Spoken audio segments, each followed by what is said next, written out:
പാഠം 301. ബുദ്ധി അതിബുദ്ധിയാകുമ്പോൾ.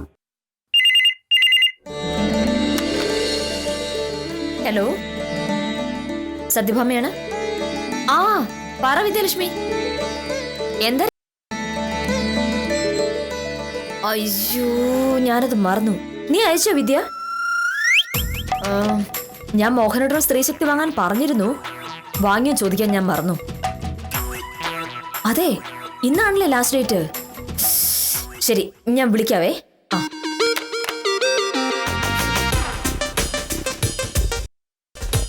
മോഹനേട്ടാ, സ്ത്രീശക്തി എവിടെ? സ്ത്രീശക്തിയോ? ഞാനൊരു പുരുഷനാണ്. തമാശ പറഞ്ഞതല്ല. സ്ത്രീശക്തി മാസിക വാങ്ങിച്ചുകൊണ്ട് വരണമെന്ന് ഇന്നലെ ഞാൻ ഫോൺ ചെയ്ത് മോഹനോട് പറഞ്ഞതാണ്. വാങ്ങിയില്ല. എനിക്കറിയായിരുന്നു വാങ്ങില്ലാന്ന്. അല്ലെങ്കിലും ഞാനൊരു കാര്യം പറഞ്ഞിട്ടുണ്ട്, മോഹനോട് ഇങ്ങനെ തന്നെയാണല്ലോ. എന്റെ ഓഫീസിന്റെ പരിസരത്തുള്ള സകല കടകളിലും ചോദിച്ചിട്ട് കിട്ടാഞ്ഞിട്ടാണ് ഞാൻ മോഹനോട് ഒന്ന് വിളിച്ച് പറഞ്ഞത്. എന്തൊരു കഷ്ടം നോക്കണേ. കഴിഞ്ഞ 2 മാസവും ഞാൻ ആ കൂപ്പൺ പൂരിപ്പിച്ച് അയച്ചതാണ്. ഈ ഒരു തവണ കൂടി 3 ചോദ്യത്തിന് ശരി ഉത്തരം അയച്ചിട്ടുണ്ടെങ്കിൽ എനിക്ക് സമ്മാനം കിട്ടുമായിരുന്നു. ഇതായിരുന്നു വലിയ കാര്യം.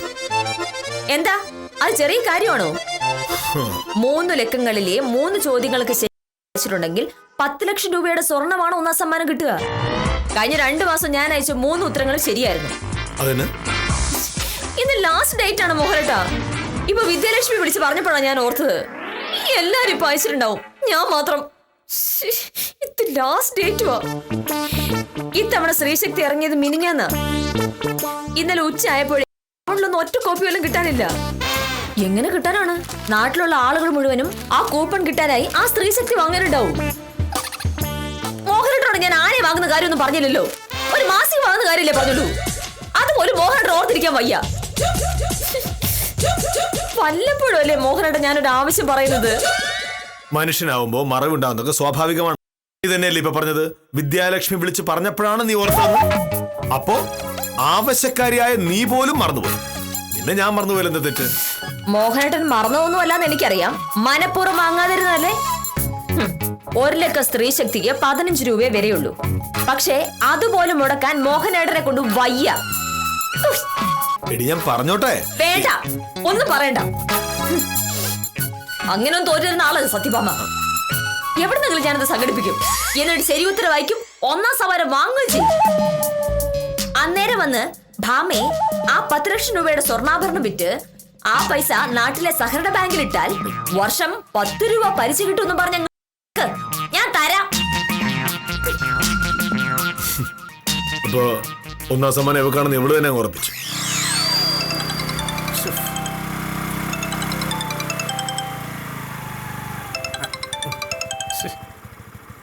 ഹലോ ഔത്തമ, ഞാനാ. എന്താണ് നോക്കിയില്ലേ? എനിക്ക് ഒരു സ്ത്രീശക്തി വേണം. സ്ത്രീശക്തി എന്നൊരു മാസികയുണ്ട്. ഇത്തവണത്തെ മാസിക പെട്ടെന്ന് ഒരെണ്ണം ഇവിടെ എത്തിക്കണം. ഈ ഇത്തവണത്തെ എന്ന് പറഞ്ഞാ കടക്കാരോട് ചോദിച്ചാ മതി. മിനിങ്ങാന്നാണ് അത് പുറത്തിറങ്ങിയത്. പെട്ടെന്ന് അതൊന്ന് വാങ്ങിക്കൊണ്ട് വാ. എന്താണ് നോക്കിയില്ല ഇത്ര അത്യാവശ്യമായിട്ട്? അതൊക്കെ ഉണ്ട്. ഉത്തമം പറയുന്നെന്ന് കേട്ടാ മതി. ഹലോ, സ്ത്രീ ശക്തി കൊണ്ട് എന്താ ഇത്ര അത്യാവശ്യം? വക്കീലല്ല, തന്നെ മുടിഞ്ഞ ശക്തിയാണല്ലോ.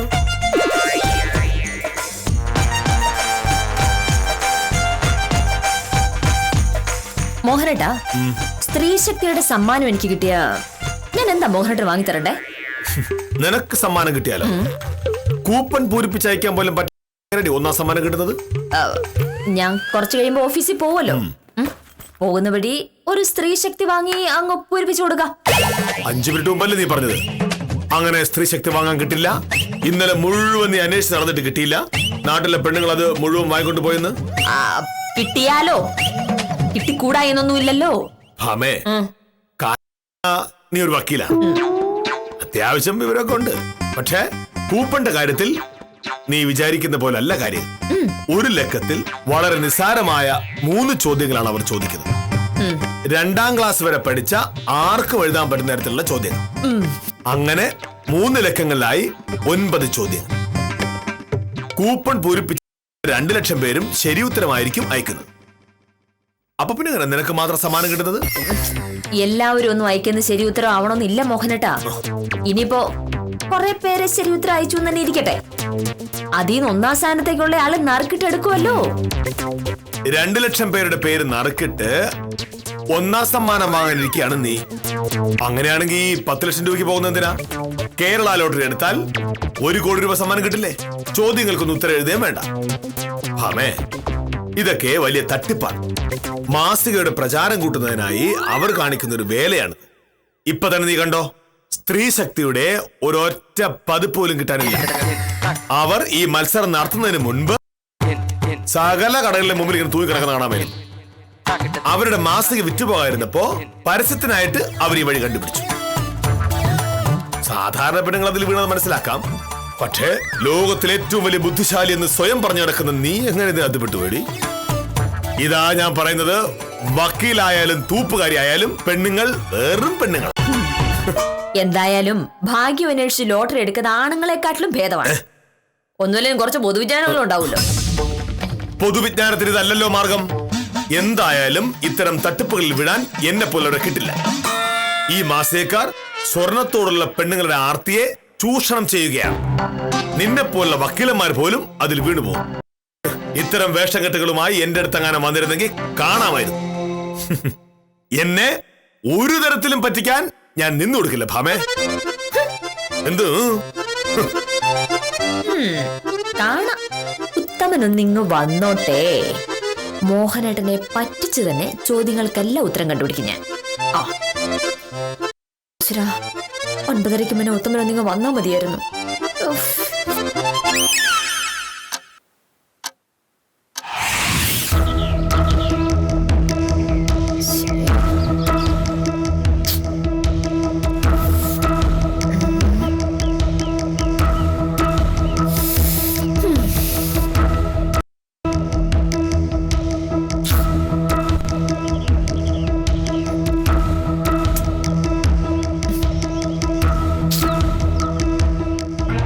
നേരം വേണം ഒരു വാരിക വാങ്ങാൻ.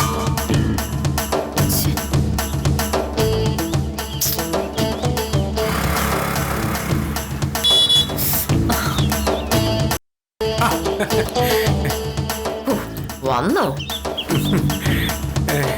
വക്കീലേ കിട്ടി.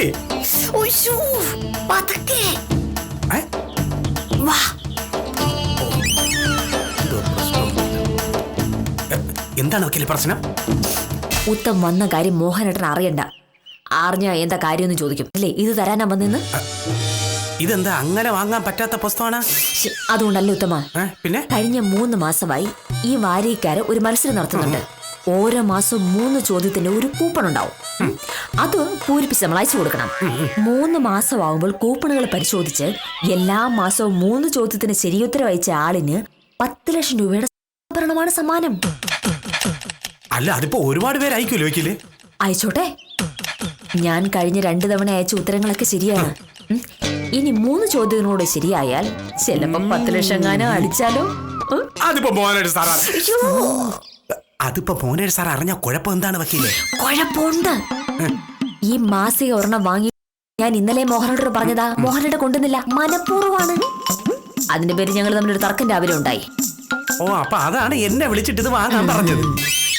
എന്റെ വക്കീലെ, ഇത് അന്വേഷിച്ചിനി ഞാൻ കറങ്ങാൻ സ്ഥലമില്ല. ഒടുവിൽ വിജയന്റെ കടയിൽ നിന്നാണ് ഇത് കിട്ടിയത്. ഇത് ലാസ്റ്റ് മാസികയാണ്. എങ്ങനെ ലാസ്റ്റ് ആവാതിരിക്കും? 10 ലക്ഷം രൂപ സമ്മാനം കിട്ടുമെന്ന് പറഞ്ഞാൽ നാട്ടിലെ പെണ്ണുങ്ങളെല്ലാം കൂടി ഇടന്നങ്ങ് വാങ്ങയല്ലേ. ഇനി ഇതുപോലെ ഒരെണ്ണം മഷിയിട്ട് നോക്കിയാൽ കിട്ടൂല ഈ നാട്ടില്. എന്താ പ്രശ്നം എന്ന് വെച്ചാലേ, ഇതിലെ ചോദ്യങ്ങൾ കടുപ്പമാണെങ്കിൽ മോഹനകൃഷ്ണ സാറിന്റെ സഹായം വേണ്ടി വരും. ഇപ്പോഴത്തെ അവസ്ഥയിൽ മോഹനകൃഷ്ണ സാറിനെ പറ്റിച്ച് ഉത്തരങ്ങൾ അറിയേണ്ടി വരും. അപ്പോ ഈ മാസിക വാങ്ങിയാൽ അറിയാതിരിക്കുന്നില്ല നല്ലത്. ഇത് പൂരിപ്പിക്കാനാണെന്നറിഞ്ഞാൽ വാ തുറക്കില്ല വില്ലേജ് ഓഫീസർ. എന്തൊക്കെ ചോദ്യങ്ങളെന്ന് കിടക്കുന്നു. 1ാമത്തെ ചോദ്യം, നോബൽ സമ്മാനം നേടിയ ആദ്യത്തെ ഇന്ത്യക്കാരൻ ആരാ? അതിപ്പോ അങ്ങനെ ചോദിച്ചാ CV രാമനായിരിക്കും. അതെ, അത് CV രാമൻ തന്നെയാ. ഉറപ്പാണ്? ഉറപ്പില്ല. അതല്ലേ വില്ലേജ് ഓഫീസർ സഹായം വേണ്ടി വരുന്നു പറഞ്ഞത്. രണ്ടാമത്തെ ചോദ്യം. 2ാമത്തെ ചോദ്യം, ഇന്ത്യയിലെ അവസാനത്തെ ഗവർണർ ജനറൽ ആരായിരുന്നു? അതെനിക്കറിയാം, മൗണ്ട് ബാറ്റൺ. ശരിയല്ലേ? അങ്ങനെ ഒരു പേര് ഞാനും കേട്ടിട്ടുണ്ട്. മൂന്നാമത്തെ ചോദ്യം. മൂന്നാമത്തെ ചോദ്യം 23.5 കിലോഗ്രാം ഭാരമുള്ളൊരു കല്ലും 6.2 കിലോഗ്രാം ഭാരമുള്ള മറ്റൊരു കല്ലും 83.5 അടി ഉയരമുള്ള ഒരു കെട്ടിടത്തിന്റെ മുകളിൽ നിന്നും താഴേക്കിട്ടാൽ തറയിൽ ആദ്യം വന്ന് പതിക്കുന്നത് ഏത് കല്ലായിരിക്കും? സിമ്പിള്. വലിയ കല്ലല്ലേ ആദ്യം വീഴുന്നേ? അതന്നെയായിരിക്കും. ആണെന്ന് ഇങ്ങനെ ഊഹം വെച്ചെഴുതാൻ പറ്റില്ല ഉത്തമ. പതിയെ വില്ലേജ് ഓഫീസറും സോപ്പിട്ട് നോക്കട്ടെ. ഉത്തമം കിട്ടു. പിന്നെ വക്കീലെ, 10 ലക്ഷം രൂപ വക്കീലിന് കിട്ടുകയാണെന്നുണ്ടെങ്കിലേ ഇത് വാങ്ങാൻ പോയതിന്റെ പെട്രോൾ ചെലവിന് 100 രൂപയെങ്കിലും എനിക്ക് തരണം. ഇത്രയും കറങ്ങിയതിനു ശേഷമാണ് എനിക്കിത് വാങ്ങാൻ പറ്റിയത്. 10 ലക്ഷം രൂപ കിട്ടുകയാണെങ്കിൽ 100 അല്ല 10,000 രൂപ ഞാൻ ഉത്തമന് തരും. പോരെ? മതി. ഈശ്വരാ സമ്മാനം വക്കീലിനെ അടിക്കണേ. മറന്നു. ഈശ്വരാ സമ്മാനം വക്കീലിനെ അടിക്കണേ. പെട്ടെന്ന് മറന്നു ചേട്ടാ. ഞാൻ പോണു. ഓ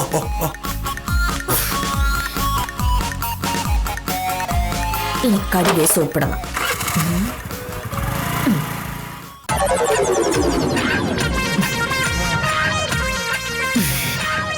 അങ്ങനെ 1-ാം ഘട്ടം പൂർത്തിയായി. ഇനി ചോദ്യങ്ങൾക്ക് ഉത്തരവെഴുതിയച്ചാൽ ജോലി തീർന്നു. നോബൽ സമ്മാനം നേടിയ ആദ്യത്തെ ഇന്ത്യക്കാരൻ CV രാമൻ തന്നെ ആയിരിക്കില്ലേ? അതെ.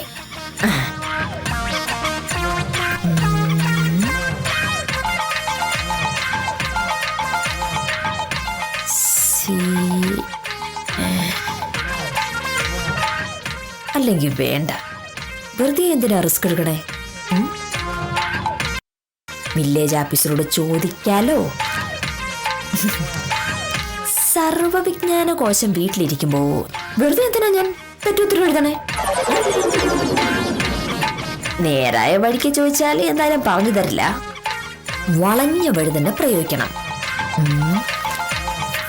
ഇതിവിടെ ഇരിക്കട്ടെ. ശരാ,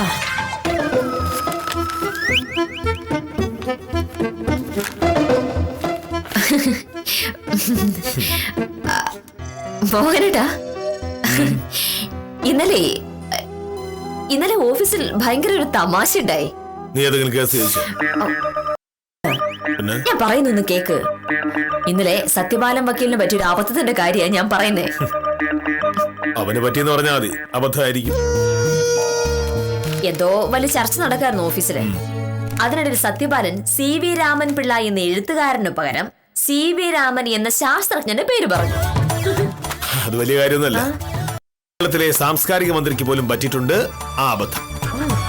ലോക മലയാളോത്സവം നടത്തിയപ്പോ CV രാമൻ പിള്ളയുടെ പ്രതിമയ്ക്ക് പകരം CV രാമന്റെ പ്രതിമ ഉണ്ടാക്കി വെച്ചു. സദാനന്ദൻ സാർ സത്യപാലനെ കണക്കിന് കളിയാക്കി. ആദ്യമായിട്ട് നോബൽ സമ്മാനം നേടി ഇന്ത്യക്കാരനായ CV രാമനെ പോലും അറിയില്ലേ സത്യപാല എന്ന് സാധിച്ചു. ആര് ചോദിച്ചു? സദാനന്ദൻ സാർ. അപ്പോ സദാനന്ദൻ വക്കീലിനും വിവരമില്ല എന്ന് മനസ്സിലായി.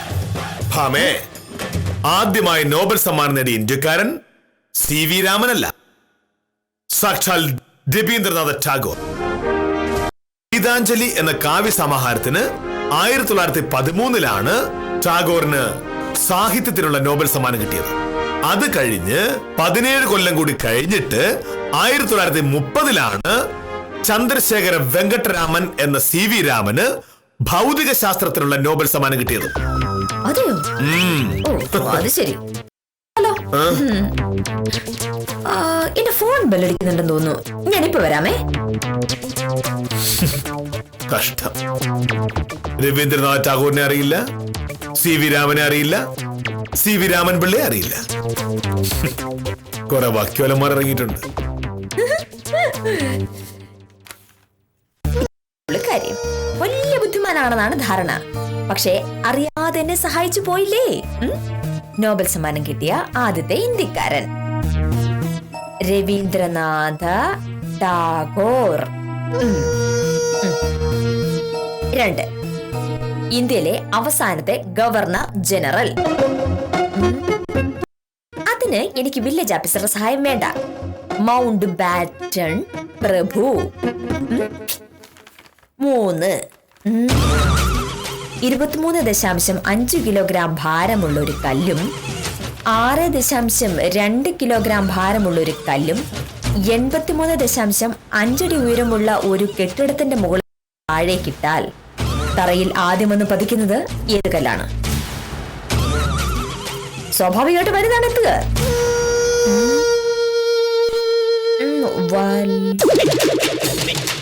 വേണ്ട, റിസ്ക് എടുക്കണ്ട. എഴുതി തെറ്റിയാൽ ഇനി സ്ത്രീ ശക്തി കിട്ടാനില്ല. ഒന്ന് പരീക്ഷിച്ച് നോക്കാം.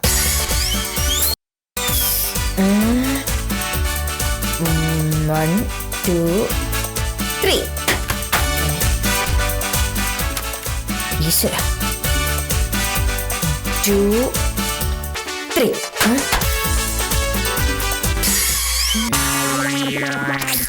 ഇതല്ല ആദ്യം വേണത്. അതേതാണ്?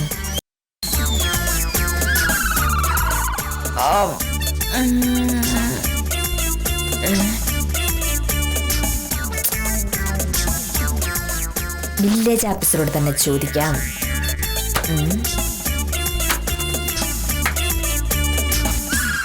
ഇത്തവണ എന്ത് മാർഗം ഉപയോഗിക്കും?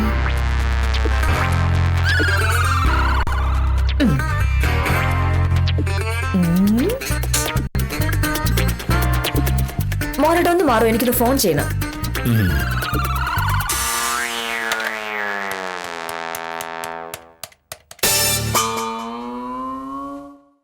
ഹലോ വിദ്യലക്ഷ്മി, ഇന്ന് കോടതിയിൽ വരുന്ന ആ കുമാരൻ വധക്കേസില്ലേ, അതിൽ നിന്ന് കെട്ടിടത്തിന് മുകളിൽ നിന്ന് താഴേക്ക് വീഴുമ്പോ കുമാരന്റെ കയ്യിൽ ആ ഫോൺ ഉണ്ടായിരുന്നതല്ലേ പറഞ്ഞത്? ഫോൺ കൈവിട്ടുപോയി. ആദ്യം താഴെ എത്തിയത് കുമാരനായിരുന്നു, ഫോൺ പുറകെ. അങ്ങനല്ലേ പോലീസ് റിപ്പോർട്ടില്? ഓ ശരി ശരി ശരി ശരി. എന്താ ചിരിക്കുന്നത്? ഏത് പോലീസുകാരനാ റിപ്പോർട്ട് എഴുതിയത്? അവൻ 8ാം ക്ലാസ് വരെ പോയിട്ടില്ല എന്നുള്ള ഉറപ്പായി. അതെന്താ മോഹനേട്ടാ? നീ പറഞ്ഞ കണക്കിന് കെട്ടിടത്തിന്റെ മുകളിൽ നിന്ന് താഴേക്ക് വന്നത് ഒരാളും അയാളുടെ മൊബൈൽ ഫോണുമാണ്. അതെ. ചുരുക്കി പറഞ്ഞാൽ അന്തരീക്ഷ വായുവിനേക്കാൾ കൂടിയ 2 വസ്തുക്കൾ ഒരേ ഉയരത്തിൽ താഴേക്ക് വീഴുന്നു. അവ താഴെ എത്തിയത് 2 സമയത്ത്. ഭാമേ, ഒരു വസ്തു മുകളിൽ നിന്ന് താഴേക്ക് വീഴുന്നത് അതിന്റെ ഭാരം കൊണ്ടല്ല, ഭൂമിയുടെ ഗുരുത്വാകർഷണ ബലം കൊണ്ടാണ്. വീഴുന്ന വസ്തുവിന്റെ ഭാരത്തിന് ഒരു പ്രസക്തിയുമില്ല. ഭൂമി സകല വസ്തുക്കളെയും ഒരേ ത്വരണത്തിലാണ് തന്നിലേക്ക് ആകർഷിക്കുന്നത്. 9.8 മീറ്റർ പെർ സെക്കൻഡ് സ്ക്വയർ എന്ന കണക്കിന്. അതുകൊണ്ട് 2 വസ്തുക്കളും ഒരേ സമയത്ത് താഴേക്കെത്തും. അത് ശരിയാ, അതിലൊരു പുതിയ അറിവാ. ഞാൻ കെമിസ്ട്രി പഠിച്ചിട്ടില്ലല്ലോ. ഇത് കെമിസ്ട്രി അല്ല, ഫിസിക്സ്. Thank you മോഹനേട്ടാ. ഒന്നും അറിയില്ല, കഷ്ടം, അങ്ങ് ജീവിക്കുന്നു. ഇത്രയുള്ളൂ കാര്യം. 2 കല്ലും ഒരേ സമയത്ത് ഭൂമിയിലെത്തും. ആഹാ, ഒരേ സമയത്ത് ഭൂമിയിലെത്തും. അങ്ങനെ സത്യഭാമ ആകെയുള്ള 9 ചോദ്യങ്ങളും ശരിയാക്കിയിരിക്കുന്നു. എന്റെ ഈശ്വര, സമ്മാനം കിട്ടണേ.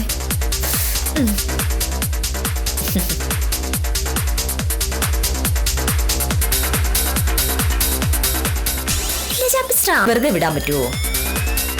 ഒന്ന് ചൊറിഞ്ഞില്ലെങ്കിൽ എന്താ ഒരു രസം? ശരിയാക്കി കൊടുക്കാം.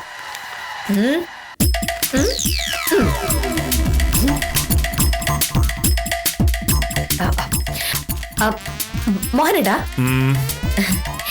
കുറച്ചു മുന്നേ മോഹനേട്ട ചോദിച്ചില്ലേ, സ്ത്രീ ശക്തിയുടെ കൂപ്പൺ അയക്കാൻ നല്ലത് കേരള ലോട്ടറി എടുക്കുന്നല്ലേ എന്ന്? സത്യത്തിൽ ഞാനിപ്പോൾ കേരള ലോട്ടറി എടുത്താലും അടിക്കുന്നുള്ള കാര്യം ഉറപ്പാണ്. അത്രയ്ക്കും ഭാഗ്യമല്ലേ എനിക്ക്.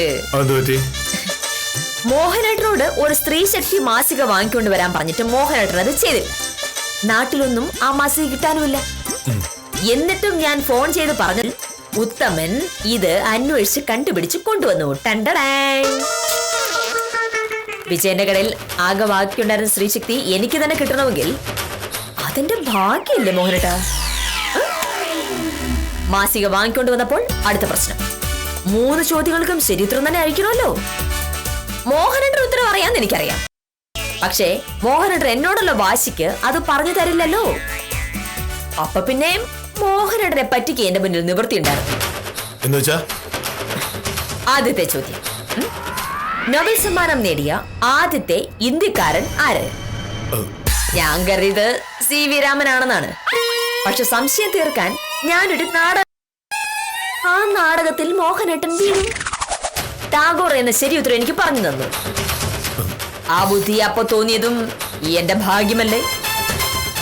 രണ്ടാമത്തെ ചോദ്യം, ഇന്ത്യയിലെ അവസാനത്തെ ഗവർണർ ജനറൽ ആരാണ്? അതിനുത്തരം എനിക്കറിയായിരുന്നു. മൗണ്ട് ബാറ്റൻ പ്രഭു എന്ന് ഞാൻ എഴുതുകയും ചെയ്തു. പക്ഷേ മൂന്നാമത്തെ ചോദ്യത്തിൽ പിന്നെയും പ്രശ്നം. മുകളിൽ നിന്ന് 2 വ്യത്യസ്ത ഭാരത്തിലുള്ള 2 വസ്തുക്കൾ താഴേക്ക് പോരുമ്പോൾ അതിൽ ഏത് വസ്തു ആദ്യം താഴെ വരുമെന്ന്. ദൈവം പിന്നെയും എന്റെ കൂടെ കൂടി. അടുത്ത ബുദ്ധി പറഞ്ഞു തന്നു. അടുത്ത നാടകത്തിൽ മോഹനേട്ടൻ പിന്നെയും വീണു. ഞാൻ വിദ്യാലക്ഷ്മി വിളിച്ചൊന്നുമില്ല. കുമാരൻ വധക്കേസിന് ഒരു കേസുമില്ല. അയ്യോ,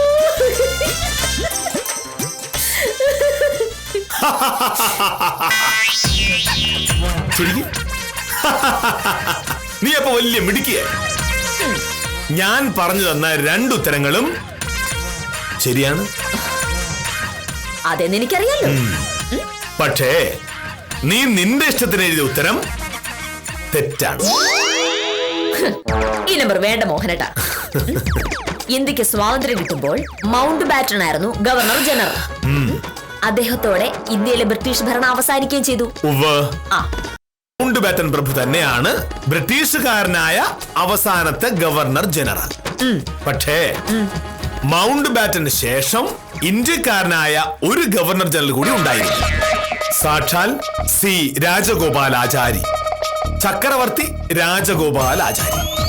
നമ്മുടെ മദ്രാസ് മുഖ്യമന്ത്രിയായിരുന്നു. 1950 റിപ്പബ്ലിക്കായി ഡോക്ടർ രാജേന്ദ്ര പ്രസാദ് രാഷ്ട്രപതിയാകുന്നത് വരെ രാജഗോപാലാചാരി ആയിരുന്നു ഗവർണർ ജനറൽ. അപ്പോൾ ഇന്ത്യയിലെ അവസാനത്തെ ഗവർണർ ജനറൽ ആരാ? C രാജഗോപാലാചാരി. ഇന്ത്യയിലെ അവസാനത്തെ ഗവർണർ ജനറൽ ആരായിരുന്നു എന്നായിരുന്നു ചോദ്യം. നിന്റെ ഉത്തരം തെറ്റാണ്. എന്നെ പറ്റിക്കാൻ നിനക്ക് പറ്റും, പക്ഷേ ദൈവത്തെ പറ്റിക്കാൻ നിനക്ക് പറ്റില്ല. മോഹനേഷോട് കളിച്ചാൽ എങ്ങനെയിരിക്കും?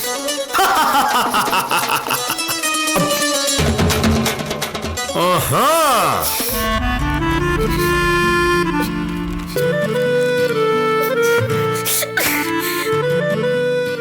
ഭാമേ, ഞാൻ ഇറങ്ങാം. ഭാമേ, ഞാൻ ഇറങ്ങുന്നു.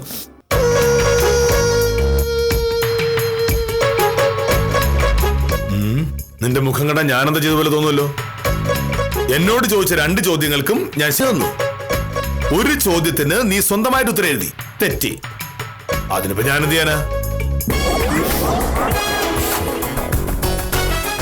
നീ ഇങ്ങനെ സങ്കടപ്പെടല്ലേ ഭാമേ. ഇതിപ്പോ എന്തിന്റെ സങ്കട? ഉത്തരം തെറ്റിപ്പോയതിന്റെയോ അതോ എന്റെ മുമ്പിൽ തോറ്റുപോയതിന്റെയോ? മോഹനേട്ടന്റെ മുന്നിൽ തോറ്റതുകൊണ്ടല്ല, ഉത്തരം തെറ്റിപ്പോയതുകൊണ്ടാ. ഇനിയിപ്പോ വിദ്യാലക്ഷ്മി ചോദിക്കുമ്പോ ഞാൻ എന്ത് പറയും? നീ ശരി ഉത്തരം അയച്ചെന്ന് പറയണം. നീ അയച്ച കൂപ്പൺ വിദ്യാലക്ഷ്മി കാണാൻ പോകുന്നില്ലല്ലോ. 3 ഉത്തരവും ശരിയായിട്ടാണ് അയച്ചത് നീ പറയണം. ഉത്തരം തെറ്റാണെന്ന് ഉറപ്പിച്ചിട്ട് പിന്നെ ഇതിനത് അയക്കണത്? ശരി ഉത്തരം എഴുതി അയക്കണം. എങ്ങനെ മോഹനേട്ടാ? എഴുതി വെട്ടി എഴുതാൻ പാടില്ലെന്നാ മോഹനേട്ടാ. മാത്രല്ല സ്ത്രീശക്തി കിട്ടാനും ഇല്ല. ആര് പറഞ്ഞു കിട്ടാനില്ലെന്ന്? ഇതെന്താ?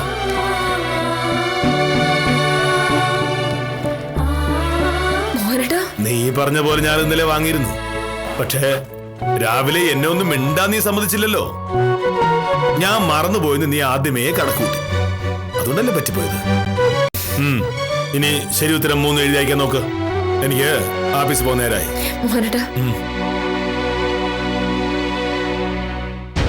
ഞാൻ കുറച്ചു മുന്നേ പറഞ്ഞില്ലേ എനിക്ക് ഭയങ്കര ഭാഗ്യാണെന്ന്. എന്റെ ശരിക്കുള്ള ഭാഗ്യം എന്താണെന്നറിയോ? ഈ വില്ലേജ് ഓഫീസറെ എനിക്ക് സ്വന്തമായിട്ട് കിട്ടിയത്. എന്താ എന്താ? ഒരു സോപ്പിന്റെ മണം. സോപ്പല്ല, സത്യ. സത്യഭാമ ബുദ്ധിമതിയായിരിക്കാം. മോഹനകൃഷ്ണനെ പറ്റിച്ച് ഒരു കാര്യം സാധിക്കാനുള്ള പ്രാപ്തിയും ഉണ്ടായിരിക്കാം. പക്ഷേ ചില സമയങ്ങളിൽ ദൈവം തന്നെ ബുദ്ധിശാലികളെ കൈവിട്ടുകളയും. ഇപ്പോൾ നമ്മൾ കണ്ടു തീർത്തത് അത്തരം ാണ്. എന്തായാലും മോഹനകൃഷ്ണൻ നമ്മളൊക്കെ കരുതുന്നതിനേക്കാൾ സാധുവും സ്നേഹസമ്പന്നനുമാണെന്ന് തിരിച്ചറിഞ്ഞ നിലയ്ക്ക് ഇന്നത്തേക്ക് വിടാം. കാര്യം നിസ്സാരം തുടരുന്നു.